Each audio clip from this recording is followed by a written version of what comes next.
Welcome to the Get Invested podcast, where we share great conversations with experts from all walks of life to uncover their secret know-how on where they invest their time, their skills and their money, and the benefits that this has created. You see, the truth is that everyone invests. Every minute of every day, we're investing our time, our skills, our energy and our money in something. Some of us are investing consciously, some unconsciously, sometimes for good, sometimes for bad, sometimes for no impact. Get Invested will help you to start living by design, not by default. I'm going to help you to make it happen, not let it happen. You'll hear the top tips on how you can live with conscious intent so that you can live more, work less, and leave a living legacy by investing now. Listen to the show to discover the top tips on how to get started, make the most of your investment journey, and ultimately to be living your dream, not someone else's. More episodes can be found on iTunes or at bushymartin.com.au/get invested. Thanks for listening, and now, let's get invested. Hi, Freedom Fighters. How do you see the world? How do you see, think, and react to the challenges that life throws at you, or the challenges that you give yourself? Because I'm confident that how you see the world, particularly at critical times, will make or break the level of success you enjoy in any area of your life, in however you define success and what it means to you. So today, I want to wake you up to help you to see differently, so you can see the same unique way that all of the 5% who achieve sustainable success see the world. Today, we're going to break with Get Invested edition to bring you the audio of the keynote presentation I delivered at the recent Wake Up conference in Adelaide. Now, this is the first time I revealed the unique way of seeing things that all successful people adopt, whether they are consciously aware of it or not. It's a special way of seeing that I've distilled from my continuous study of success over the last 35 years, a way of seeing differently that has formed the basis of our living by design way of life and our freedom formula. So if you're feeling stuck, drowning in despair and trapped on the treadmill and you can't see a way out, if you're wondering how you need to see differently to start enjoying better results in any area of your life, this episode will wake you up and give you the GPS that you've been looking for. And once your blinkers are off and you're excited about your future, I want to use today's episode to help you to get started straight away, to get invested in realising your dream lifestyle, because it's the start that stops most people. So here's your challenge to yourself. Somewhere during today's keynote recording, I mention a critical question that you need to ask yourself every single day. Asking and answering this one question will keep you seeing successfully and will change your life. And to keep you accountable to yourself, I want you to jump on Facebook, take a selfie, tag us at Know How to Make It Happen. That's at KNOWHOWTOMAKEITHAPPEN. That's at Know How to Make It Happen. And post your first answer to that life-changing question. Or, if you're feeling a little bit shy, you can email me at bushy@khgroup.com.au with the question in the subject header and your answer in the email. For everyone that Facebook posts or emails me, we'll donate a day of life-giving water to families in need in Ethiopia who have no voice and have no choice, as part of our Give 1 Million Days Know How to Save $1 to Save a Life campaign. And the most inspiring post will get a free complimentary copy of my book, The Freedom Formula, which will give you the roadmap to make it happen. And I'll be very interested to see how many of you respond to the challenge, as it will give you a very clear picture of how serious you are about changing your life. Because big success comes from TLC, tiny little changes made every day, continuously over the long term. So are you one of the future 5%? Show me and prove it to yourself. Now, I put an enormous amount of time and energy into preparing this wake-up presentation, so I'd really love your feedback. And if the message resonates with you, I'd love you to share this episode with others on Facebook and your socials so that you can help others to see differently and realise their dreams, just as it has for my wife Sonia and I. So buckle your seatbelts, strap on your headphones, and get ready to be challenged as we dive into the unknown.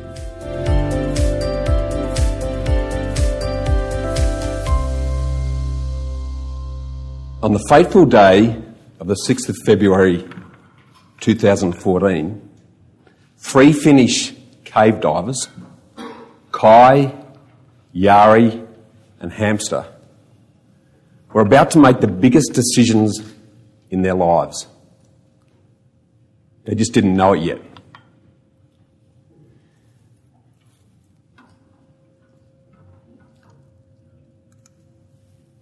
They were about to dive the biggest sump dive that had ever been completed. They were about to conquer the underwater version of Mount Everest. They travelled to the northern reaches of Norway in the Arctic Circle, and the plan was to dive 2 kilometres in undiscovered waters under the mountain to the other side.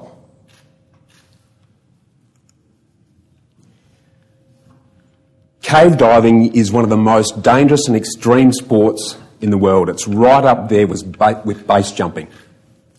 And various sources will tell you that 1 out of 20 cave divers drown in the depths. The American Protection Cave Society defines a successful cave dive as one that you return from. Now, most cave divers who are playing it safe will dive for a maximum of an hour at a maximum safe depth of 40 metres.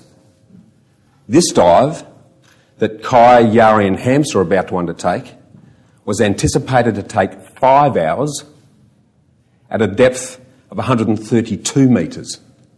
Now, while that's only 3 times the depth, it's 30 times the water pressure.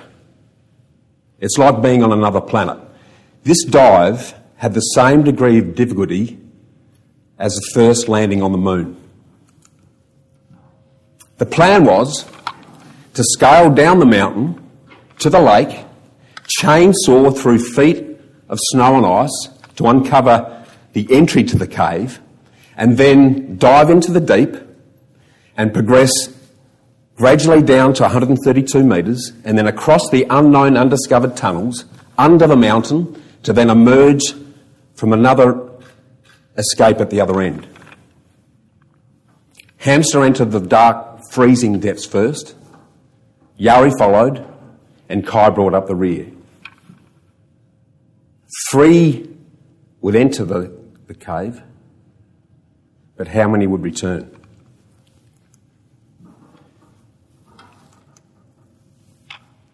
The dive started really well. They were in absolute awe of the incredible water wonderland that they were experiencing. They progressed down from 30 to 60 to 90, 100, down to 132 metres. And as they did so, the cave walls closed in on them, along with the incredible water pressure and the suffocating darkness. It was like having your whole body pressed in a vice. And at those depths, every thought and every movement becomes extremely painful. And then, about 1,500 metres through the journey, the cave suddenly narrowed to a very thin sliver.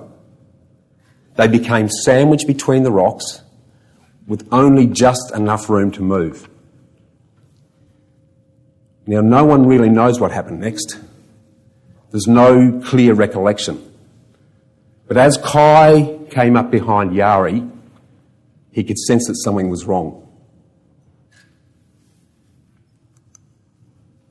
And then he heard a beep. The beep of breathing apparatus in distress. What had happened is that Hamster had got stuck with his gear, he'd struggled, and he panicked. And at those depths, panic means death. Hamster had drowned. Kai and Yari were beside themselves. They were blocked in the tunnel, 3/4 of the way through the journey, no way to move forward, and they were struck with the immediate realisation that they didn't know whether they had enough air to last the journey back. So what would you do? Let's put it to the test. At the count of 3, I'm going to get you to close your eyes, take a deep breath, and then hold it for as long as you can to see how long you would last. Are we ready? 1, 2, 3. Close your eyes.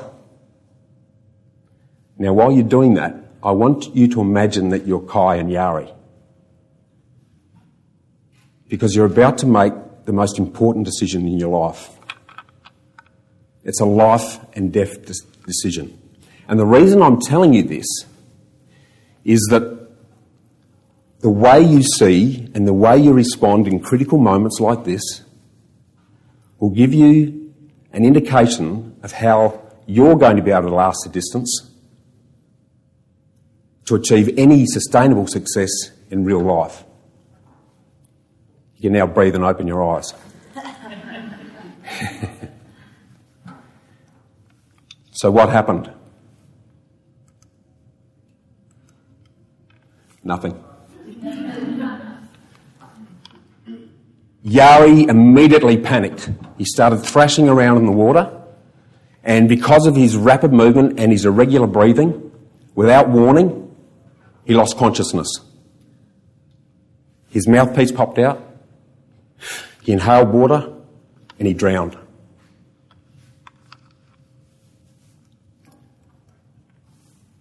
Kai, understandably, was mortified.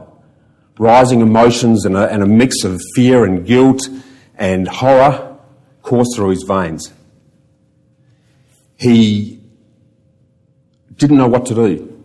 He had to control himself, so he grabbed onto the rock and he started to slow his breathing, because he knew if he didn't control his emotions, he would go exactly the same way as his two best friends.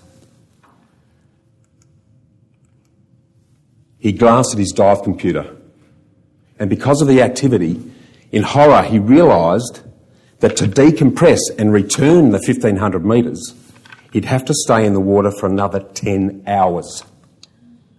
They'd allowed for half of that. What happened?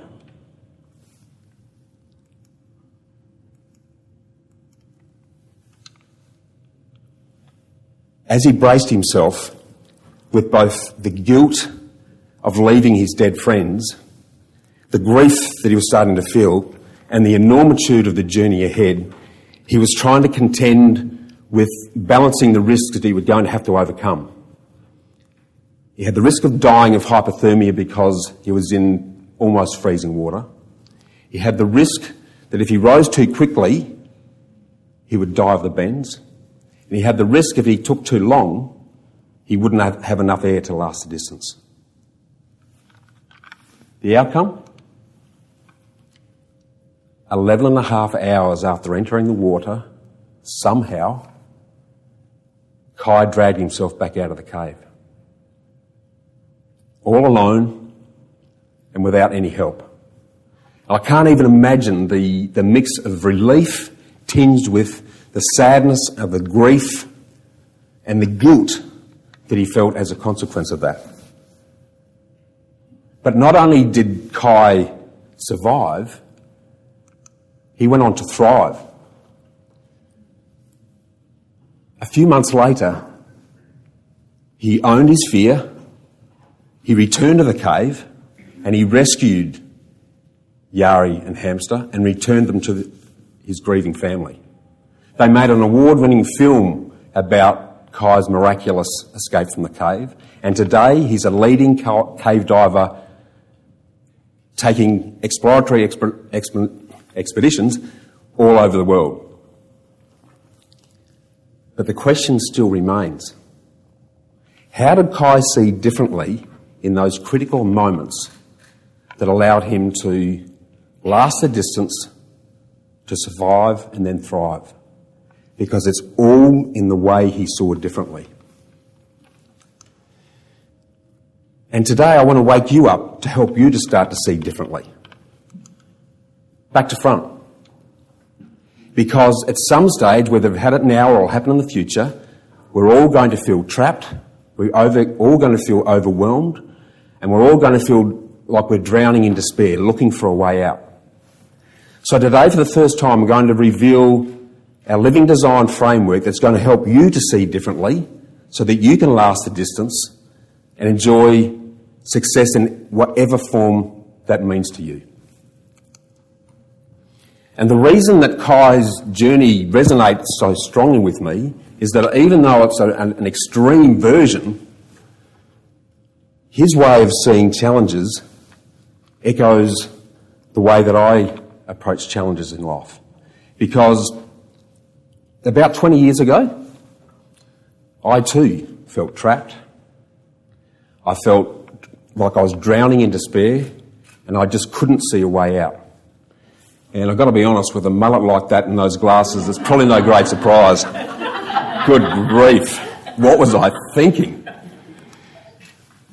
You see, I've been doing everything that I've been taught and everything that I've grown up with, pouring all of my blood, my sweat, my tears into building a career as a successful architect.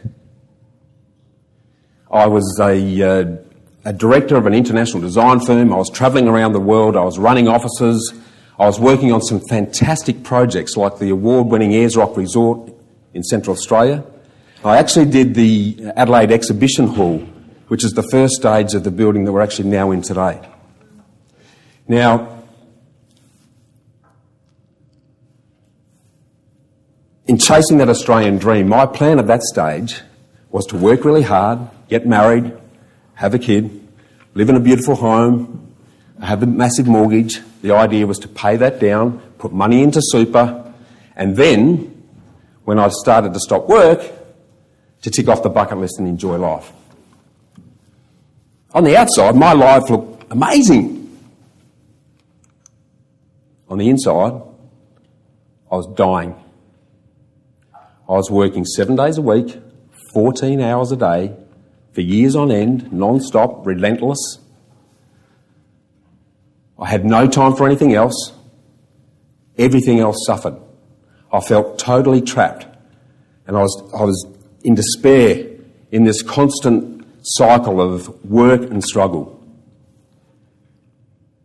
I ended up burnt out, broke and broken. I lost my marriage. I lost my wealth. And I lost my self-worth. Then, luckily, a few years later, I was lucky enough to meet Sonia.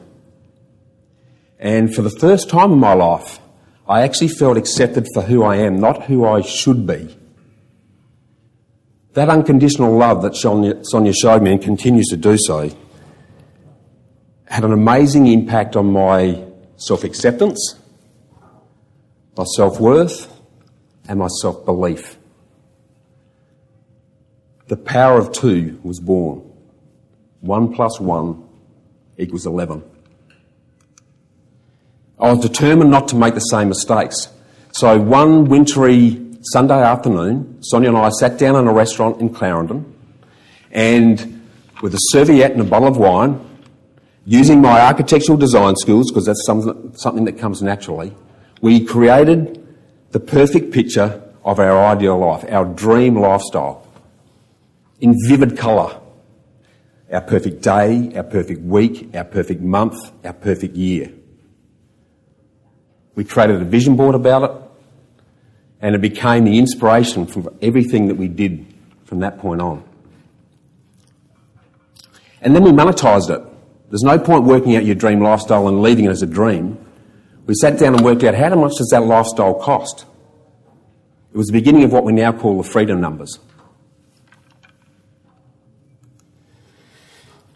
And around that time, I really got active. I needed to sort myself out. I started to invest in restoring myself, my health, and my wealth. I went to psychologists. I had counselling. I recited affirmations that I didn't believe initially. I started to watch my diet. I started to exercise regularly. I got back playing hockey. And I read every single book I could get my hands on self-development and sustainable growth. That was the key. And it's funny that when the student is ready, the teacher miraculously arrives. Because at about the same time, my dear old dad, who I'd always looked up to, his health collapsed. Dad, another typical Aussie guy, worked 7 days a week with a plan that he'd start to live when he retired. He never got there. He totally ignored his health.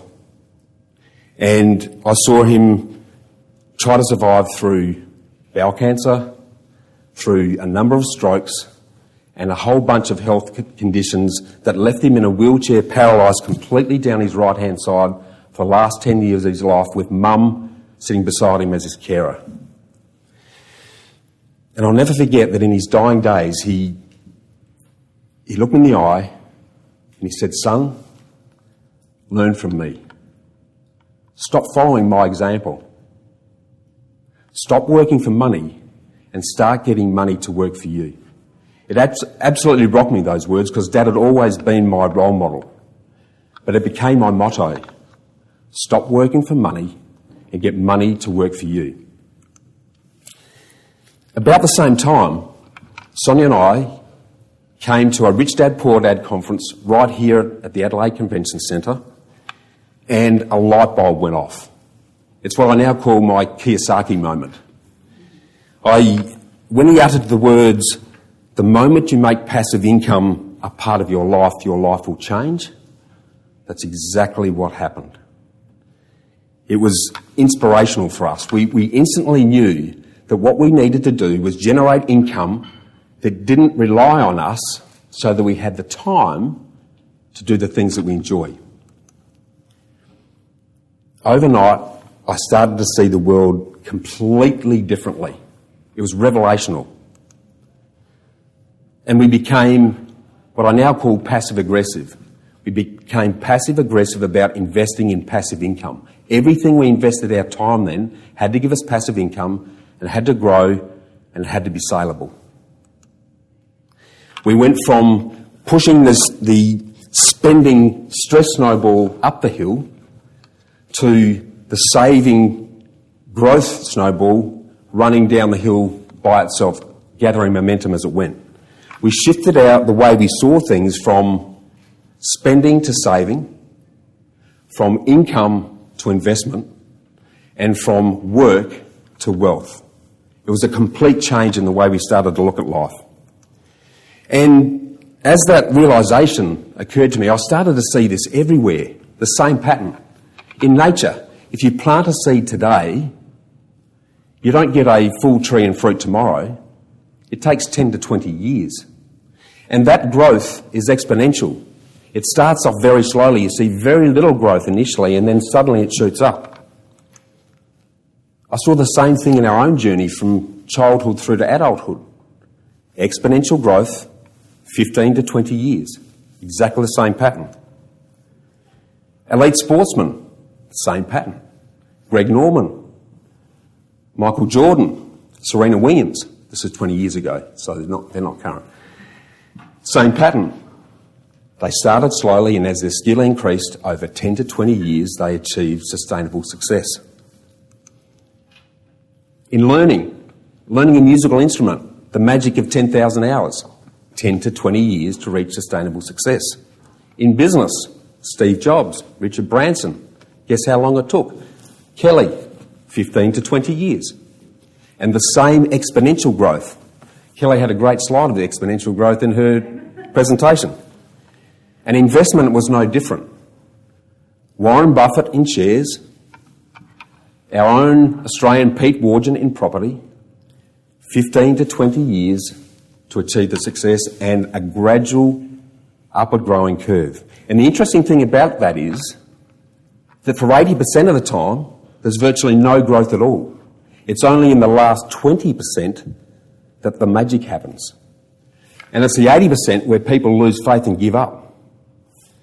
But if you have the belief in yourself, and you have the belief in the process, and you're happy to stick to the knitting and do the hard yards for long enough, the growth will come.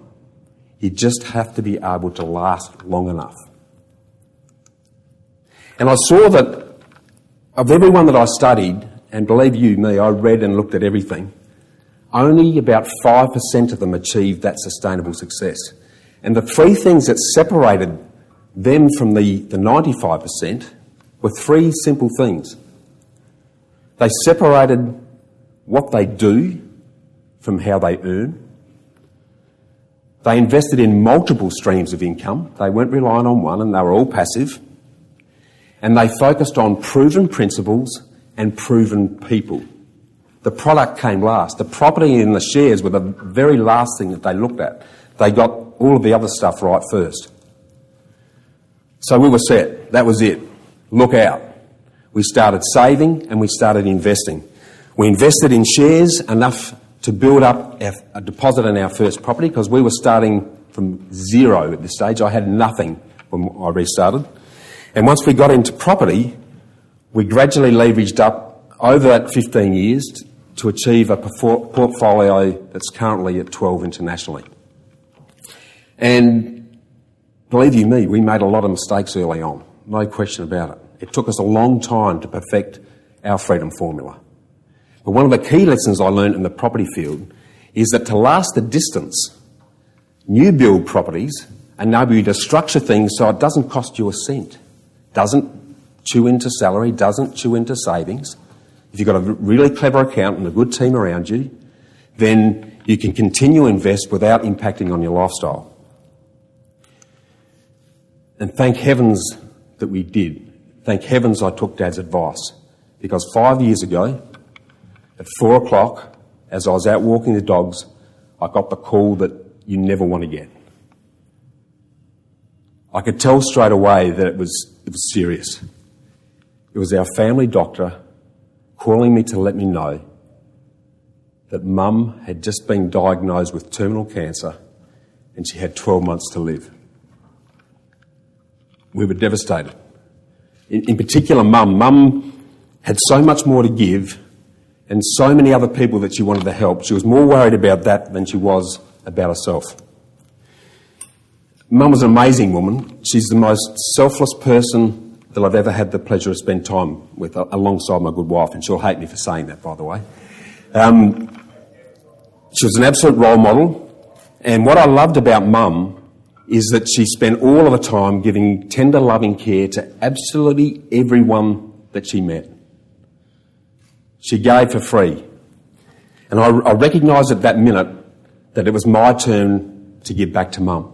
And the most valuable thing that I could give to Mum was my time. I took the 12 months out. And I saw Mum see cancer rob her of her mind, her body and her soul. Cancer's a bastard of a thing. And I saw her, I sat beside her, we had all of the hard conversations. We laughed together, we cried together, we reminisced, but nothing was left undone and nothing was left unsaid. I went to every appointment, every treatment. I was there with her if she wanted to talk or if she just wanted someone to cry on. And I was there to shield her from her friends when she could no longer bring herself to look them in the eye. Mum's last wish was to die at home. So we spent the time with her, we made her comfortable, and she died with dignity at home, in her own bed, with myself and my brothers around her. And this photo is Mum and I laughing at her cancer caps. That's how good Mum was. And that smile that you see is my smile. It's her legacy that she's left me. And while that was the toughest year that I've been through, in a really strange way, it was also the most fulfilling. Because what I learnt was something that Mum had always known, and that is that true fulfilment comes from freely giving to others without ever expecting anything in return. It was Mum's lasting legacy. But the only reason I was able to take that time out and spend that quality time with Mum is I had the freedom of time. Because I'd taken Dad's advice, we'd got invested, and I didn't have to worry about money. Today, we live a fantastic lifestyle. As Jodie's already mentioned, we live on a fantastic property. We love spending time with our beautiful, smiling Samoa dogs. They're our rescues and they're our children now, actually. We get to travel for 3 months of the year. We get to work if we want and when we want. And we work because we want to, not because we have to. There's a very different feel and a shift when that starts to happen. So when I look back on our vision board that we put together that 20 years ago, what's amazing about it is that just about everything on it has become a reality. Now, I will admit that being relaxed, calm, centred and having harmony is still a little bit of a work in progress. And if anyone knows Sting, I'd love an introduction because I'm definitely going to sing with him before I pass from the verse. So let me know. But in looking back on all of that, what I've come to realise is that I had to break it to make it. It was looking at the challenges that we've worked through that have allowed us to become the people we are today. And what's even more exciting is the momentum that builds, that exponential curve that I'm talking about. Once you start achieving these things, it starts to feed on each other, as Kelly made some very good examples about. So I pinch myself now. I get to host a podcast and talk to amazing people. I've written a book. I never thought I would write a book. And I really get to engage and spend some time doing exciting things with awesome people. And the truth of that is, the only reason I do that is I can afford the time. I got invested. We give ourselves lots of TLC. But I'm going to talk more about TLC in a minute. Because the freedom formula that we've developed, it isn't just a set of principles. It's a way of life that can help you to break the chains. Now, I need to say that I'm not here to sell you anything. Property is not for everyone, but getting invested is. You choose your flavour, but you need to get invested. Because I believe there's never been a better time nor a greater need for people to get invested and give TLC. And anyone can do it. And I know that you can do it. Because I don't want you to end up here. Over 73% of retirees over the age of 65 are currently surviving on an average of $15,300 a year. That's $295 a week. Now, I don't know about you guys, but Sonia, I don't think that even covers our grocery bill. Wouldn't even go close. So, unless your super is going to be worth more than $2 million when you retire, and unless you're happy to see your lifestyle fall off the cliff when you try to stop work, or you're happy to work full-time until the day you die, you need to get invested. So today I want to wake you up to help you to start seeing differently. And I want to do that by giving you a GPS, not a roadmap. I can give you a roadmap on property, but property mightn't be your thing. But if I give you a GPS that helps you to identify what your dreams are, and then you can decide which way you're going to get there, then it's going to be much more effective in terms of you achieving your own dreams. But first we need to start seeing differently. And we need to move away from this. Because we've got this false expectation that by concentrating everything and looking right here, right now, at our work and our income, that that's supposedly going to give us all our freedom and our success. That's a mirage. Because if we're putting all those eggs in that shrinking basket, we're going to be in trouble. Because as I've already started to discuss, true fulfillment comes when you've got time in your hands. And you only get time in your hands if you get invested. So let's have a look at how we see. We're going to take a bird's eye view, looking down to see what our field of vision is. And in our current instant iPhone, everything world that we currently live in, we become very short-sighted. It's all about single focus. It's about here and now. It's about have it now and pay later. It's about immediate. If I see it, I should have it. And what that leads to, that instant gratification, it means that we become very reactive instead of proactive. It means we become very impatient instead of patient. And the end result, life happens to us. We don't make it happen. So the first thing we need to do is lift and widen our vision, to shift from looking at days to thinking and dreaming in decades. It means that we start with the end in mind. Take some time. The exercise we went through today with Jody, do the full exercise. It's going to be the best thing you ever do. Sonia and I do that once a year. We go to Bali and we take 4 days out and we revisit the vision because we get excited about it. So I want you to start thinking about your own vision. It can be a vision board. You can write a poem. You can write a letter to yourself. Record it on your iPhone. Tell people about it because it makes it real. And when you do that, what you'll find is if that vision is strong enough, it becomes both a magnet and a compass. A magnet in terms of you'll have such a strong desire to make it happen that nothing's going to get in the way, just like Kai. Kai imagined himself back in the arms of his loving wife and his family. That's what kept him going. There was nothing that was going to stop him. Because, as Einstein quotes, imagination is everything. It's the preview of life's coming attractions. It's the one skill that we've lost since leaving school. I used to love art and drawing. How many of us do it now? So if that vision is strong enough, then we'll be dedicated enough to make the time, to give us the freedom, to then enjoy the fulfillment I'm talking about. And that magnet will keep us moving towards it, but it also acts as a compass because every decision that we make from this point on is all about, is it taking me closer to or further than the way that I want to be?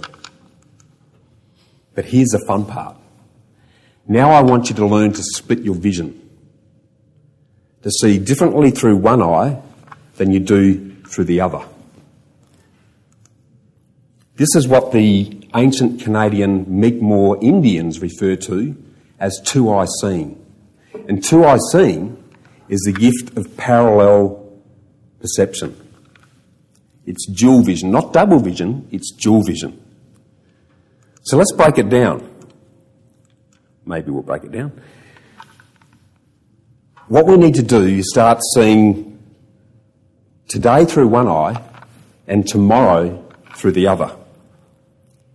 It means that our today eye focuses on what we can say no to so that our tomorrow eye can focus on the yes that matters. It means that our today eye focuses on our income and our immediate needs, whereas our tomorrow eye focuses on investment. It means that if our tomorrow eye has cleared the vision, then everything we're doing with our today eye is taking it us closer towards. And as those two visions merge, we can see it all and we can have it all. This battery must be jiggered, I reckon. Pointed at you? Okay, good one, Briley. But the way to start that process, and the key to set yourself up with this, is to continuously ask yourself one really simple question. What will I invest my time in today that's going to give me more time tomorrow? What will I invest my time in today that will give me more time tomorrow? You're giving your permission to spend your time today to invest in your future. It's a really simple question. So let's do a quick eye test so that I can sort of break down what each eye needs to focus on. Let's start with your today eye. Your today eye first needs to look at E for eliminate.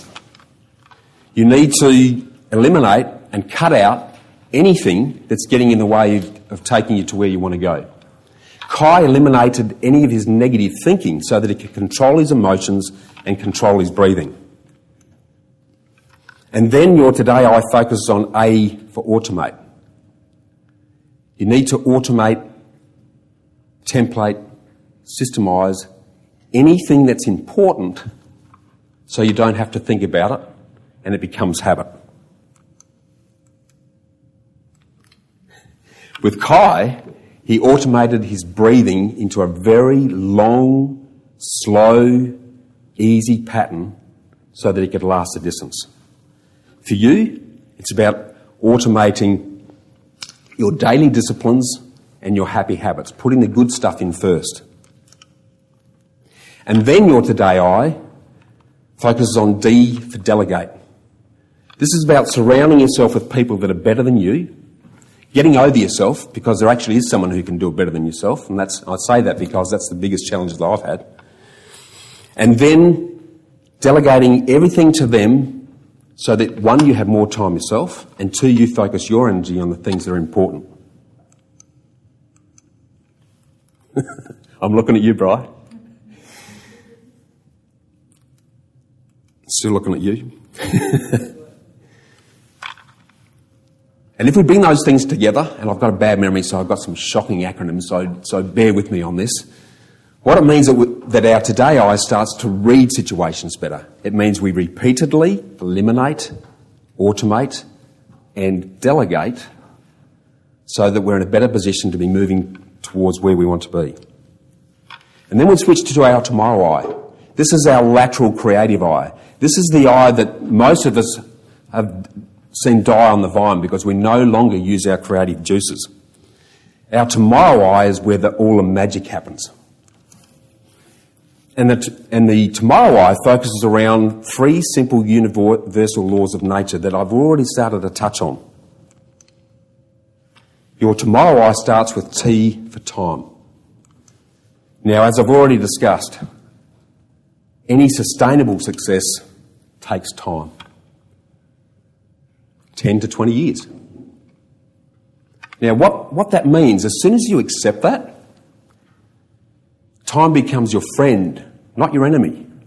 I see the whole world fighting against time. It creates a lot of stress, we put a lot of pressure and expectation on ourselves. But if we accept, if we believe in ourselves and we believe in the process, and we're going to go the 10 to 20 years, we can relax and enjoy the journey. We just keep doing the do. So what it means is, and what the 5%ers do, is they take the time now to invest in their future, and then they allow time to do its work, so then they get their time back. Not rocket science, but we don't take the time to do it. And then our tomorrow eye focuses on L for leverage. Now leverage, right? Leverage, oops, we're fighting each other now. Leverage is using other people's expertise and other people's money to 10x your results.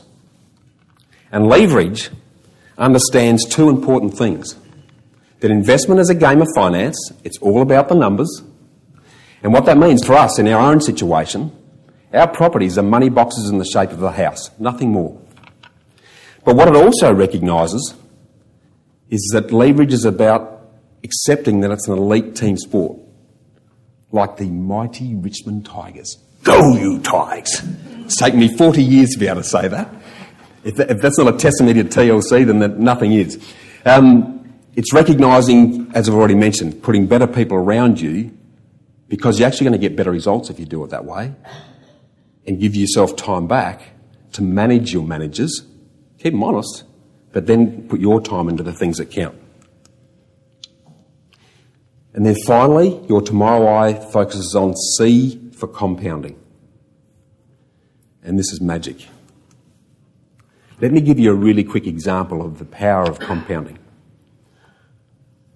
I'm going to offer to give you $3 million in cold hard cash right here, right now, or I'm going to give you 1 cent today, 2 cents tomorrow, doubling for a month. Who's going to take the 3 mil? Have your arm's fallen off? No? You're all too smart in this room. I'm definitely in the right room here. Oh, all right, no one told me that. Yeah, okay. Well, that'll teach me for not being here, won't it, Jody? The reality is, though, that if you took the 1 cent doubling for 31 days, you'd end up with over $10.7 million in your pocket. That is the power of compounding, and that is the power of investment. And one of my favourites, Einstein, is famous for saying that compounding returns are the 8th wonder of the world. Did they say that yesterday? No? Okay, great. Awesome. The clarification is important here. He who understands it earns it. He who doesn't pays it. And you've probably all heard that quote, because what it means is that exponential curve that I've been talking about runs both ways. Because if you're not getting invested, if you're not following the daily disciplines, what happens is your life slides without you even realising it. You end up like a frog in a boiling pot. I think it's actually the reason why those retirees I spoke about end up surviving on $295 a week, because they're only focusing on the here, now and their income. They're not investing in their future. And if we combine time, leverage and compounding, I can't spell, surprisingly we end up back with TLC. TLC is at the heart of it all. But TLC needs to be adopted across not just wealth. If we don't integrate TLC across ourself, our health and our wealth together, and ignore any one of those, and nothing's going to be sustainable, you won't last the distance and you won't maintain it, then you need to incorporate them all. So we start with TLC for ourselves. And TLC, in terms of tender loving care for ourselves, means restoring self-belief, because self-belief leads to confidence, and confidence gives us courage. And courage is one of the key elements that we all need to tackle. Then we're in a position to give ourselves TLC for our health. By putting energies back into diet, exercise, rest, relaxation, and doing it religiously, we build trust in ourselves, which leads to trust in others. We build loyalty to the cause, and most importantly, we learn the habit of consistency. Success isn't an event, it's a journey. It's all about the consistency. And once we've established that consistency in our day-to-day patterns, then and only then are we in a position to start implementing and enjoying the fruits of TLC in terms of time, leverage and compounding impacting on our wealth.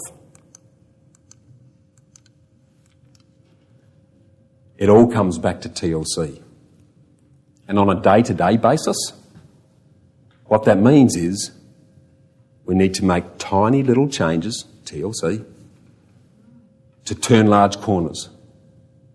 It's all about TLC. Your new pulse needs to become TLC, TLC, TLC. So let's bring this all together. That looks a bit overwhelming as a diagram, I know, but it is quite simple to understand. So let's break it down in terms of how Sonia and I have adopted this way of living by design to actually achieve the lifestyle that we now enjoy.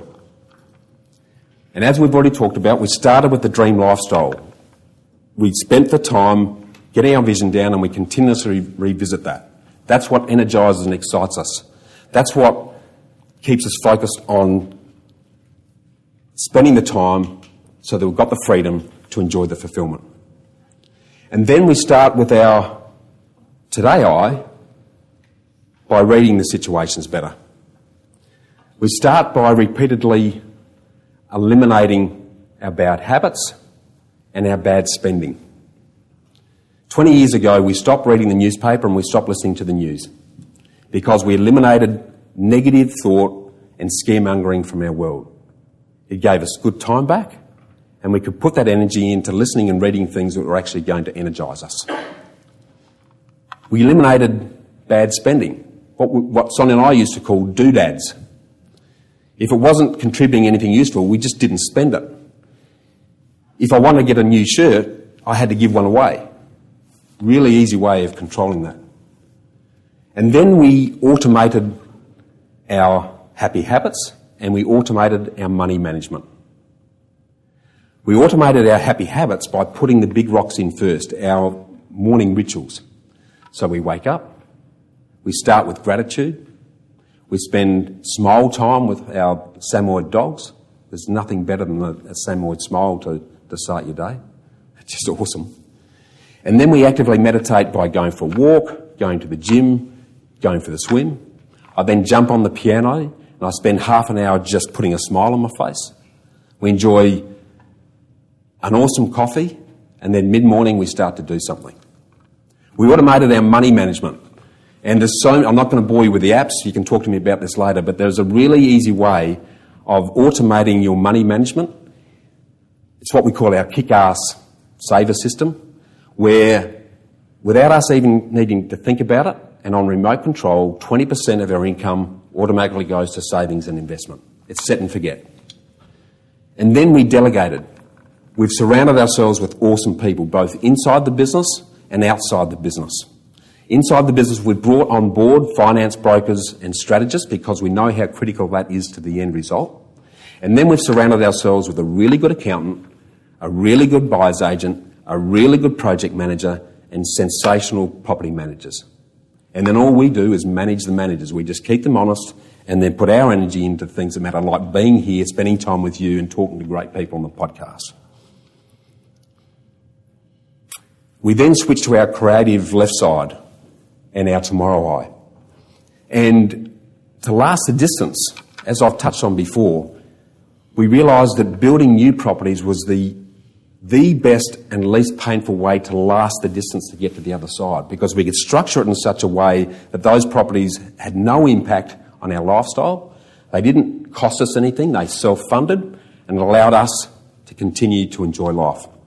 We then leveraged other people's money to 10 times our exposure to property so that we could effectively get 10 times the result, and structuring in a way that's really safe and affordable to make sure that we can last a distance. And lastly, we compound our returns. We take the growth and reinvest the growth to leapfrog the result. Put those together, we're reading situations better, we're giving ourselves lots of TLC, and we're loving life. That's the essence of living by design for us, and that's the basis of our freedom formula. And of course, it's all underpinned by that one central question that we need to ask ourselves each and every day. What will I invest my time in now that will give me more time tomorrow? Simple question, very few people ask it.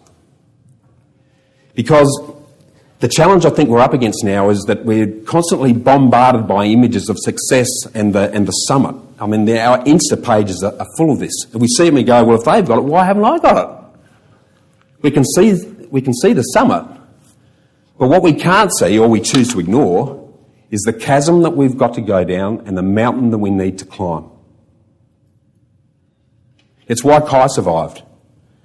Kai knew where he wanted to end up. He wanted to end up back in the arms of his loving wife. But he knew he had a massive journey to get there, but he had the self-belief and the resilience to make that happen.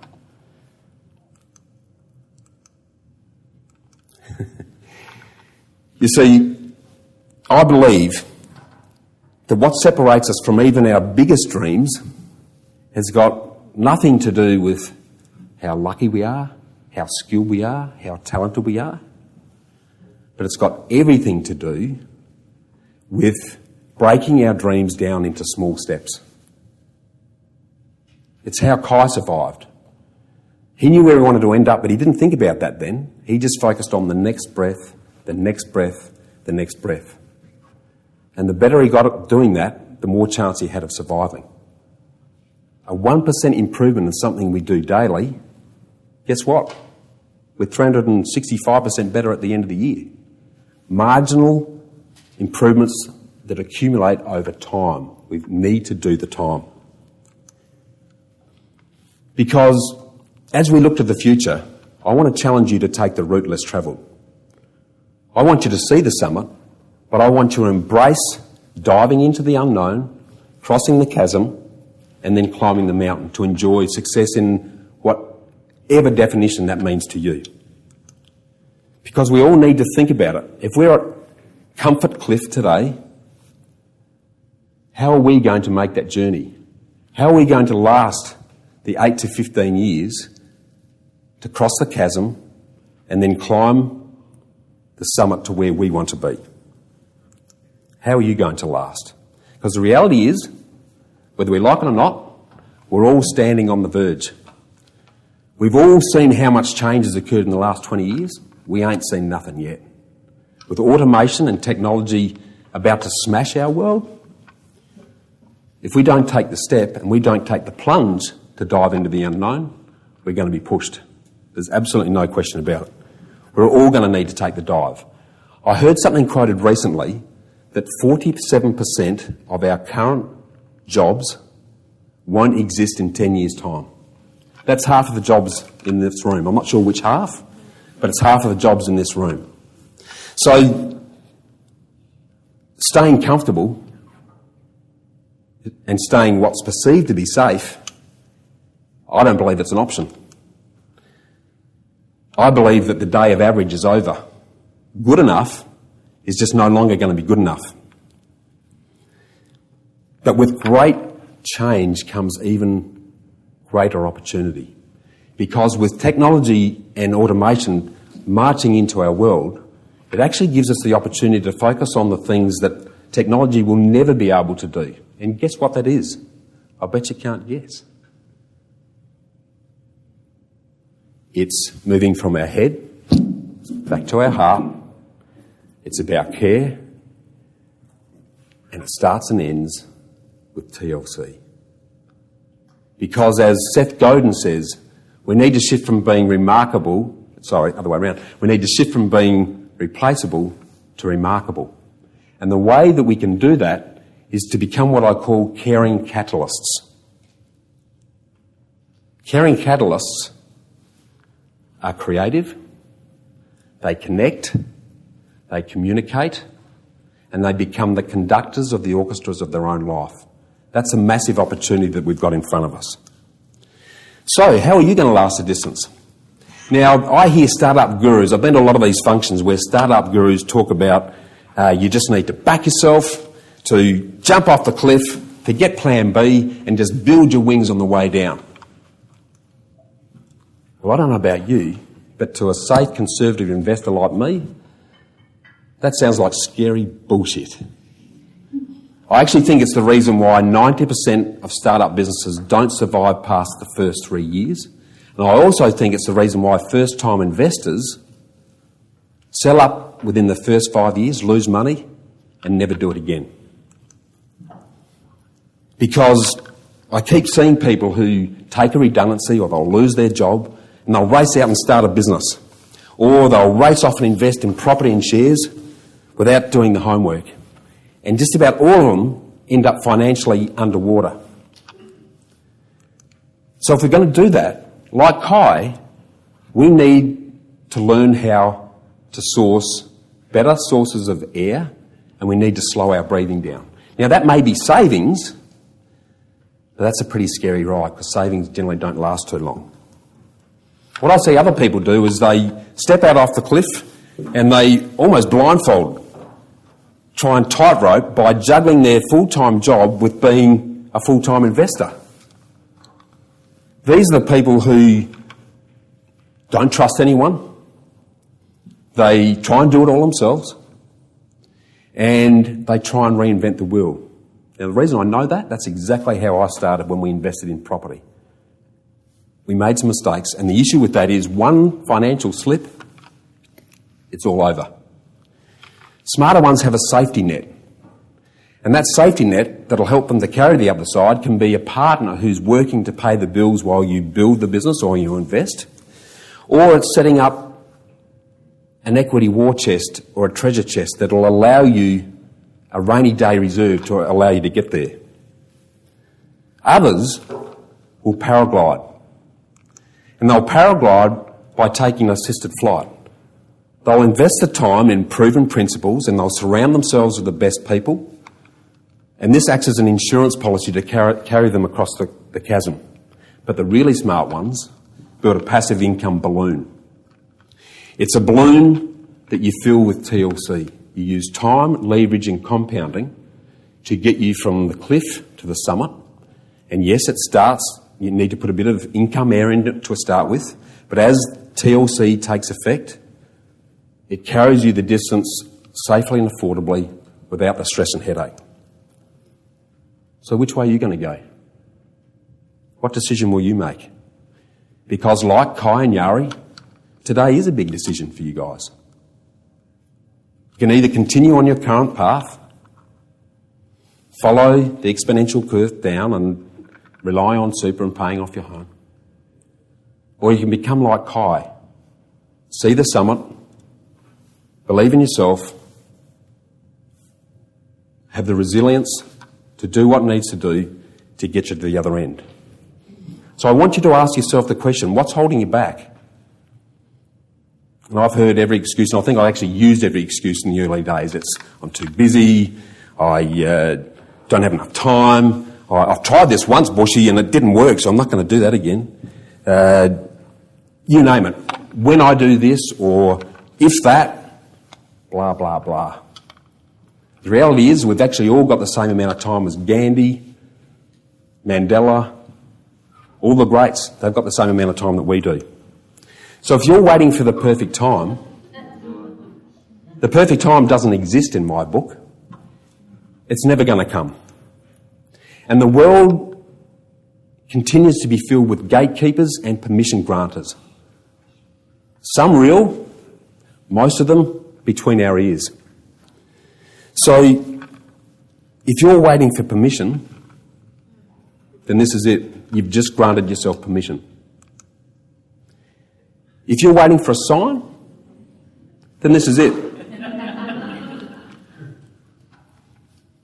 Get invested, get passive aggressive, give yourself TLC. Now, as I come to a close here, I want to congratulate you all for taking the time out of your very busy lives. That's 2 days, that's a massive commitment, because the time you're spending right here, right now, is putting you in the future 5%. And where the opportunity comes now is, what do you do next? Because it's the start that stops most people. Like Jody said, we got on a high, we race out, life gets in the road, and 6 months later, gee, I was, and I'm gonna. So I want to challenge you with a very simple challenge today, so that you can get started to start giving yourself TLC and to get invested. And it's a really simple one. By the end of the lunch break, I want you to jump on Facebook. I want you to take a selfie or a groupie. I'm not fussy. I want you to tag at Know How to Make It Happen. And I want you to post your best answer to that central question. What will I invest my time in today that will give me more time tomorrow? Now, for everyone that posts, we're going to donate a day's worth of life-giving water to families in need in Ethiopia. So please jump on board. And for the most inspirational post, I'll give you a free copy of my book, The Freedom Formula. And from now on, every morning when you wake up and you hear the alarm, or every time you look at your phone to check the time during the day, I want you to think TLC, and I want you to ask yourself that question. What will I invest my time in today that will give me more time tomorrow? I've got it on my phone as a screensaver. That's my phone. If you want a copy of it, just text me or send me an email and I'll send it to you. And hand on heart, if any of you need help in any of this, reach out to me, and if I can't help you, then I'm going to send you in the direction of all the fantastic people that you've got to hear and see over the last 2 days.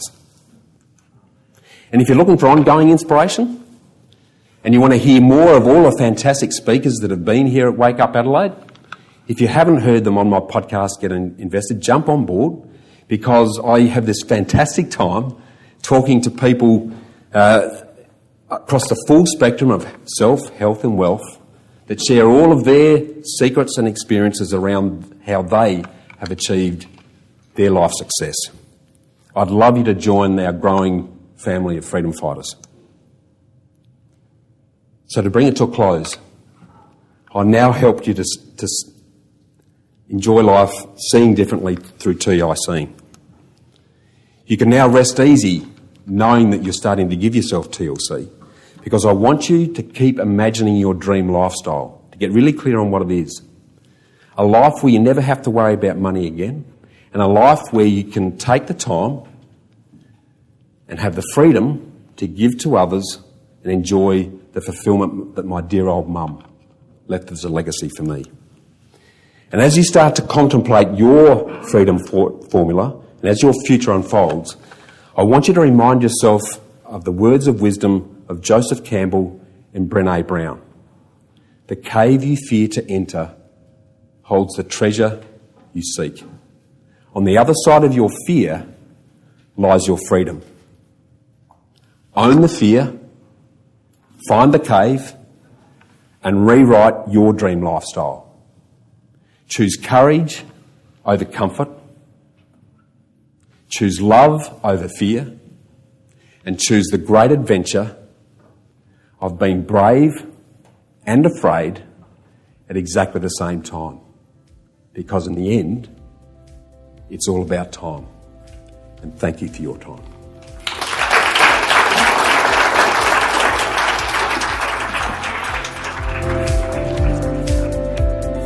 Well, freedom fighters, how good was that? To get a summary of all this investment gold in the show notes, just email me on hello@khgroup.com.au. That's hello@khgroup.com.au.